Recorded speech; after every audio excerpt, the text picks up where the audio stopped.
My mom, growing up, was a teacher. I can remember growing up in Northwest Iowa and spending time with my mom, especially during the summer, going in to school with her while she was working, and I would stay in the gym and kind of shoot baskets. My dad was actually a teacher for a short time.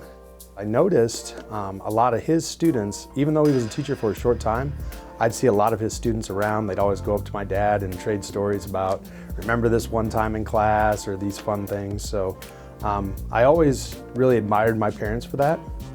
And then also two educators I had when I was growing up, Myron Radke from Aurelia, Iowa. He was my football coach and a social studies teacher. And Mike Fry, he was my physical education teacher and my wrestling coach. And I owe a great deal to them.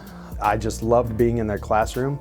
Every day was fun, and especially the way they made you feel as a student really stuck with me. So when the time came to kind of choose a profession and what I wanted to do, it was a pretty easy choice, just because I remembered the way my teachers made me feel, and then also with my parents.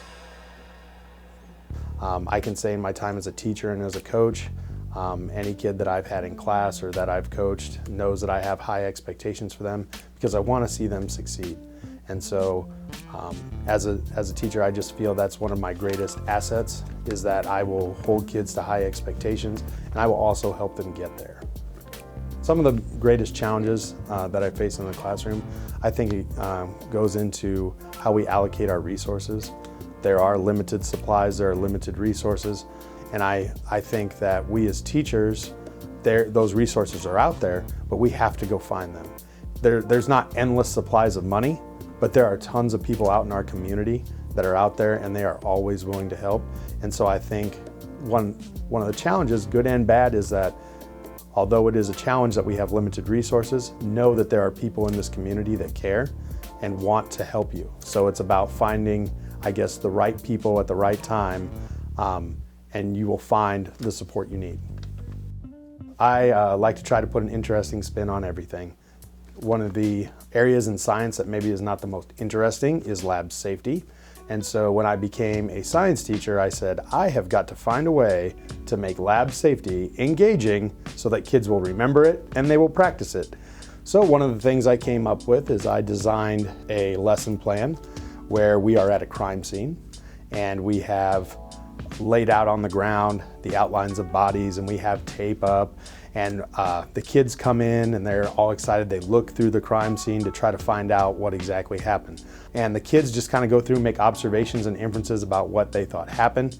One of the key things is that there are no bodies on the floor. And so a couple of them pick up on that, and then all of a sudden they were like, zombies.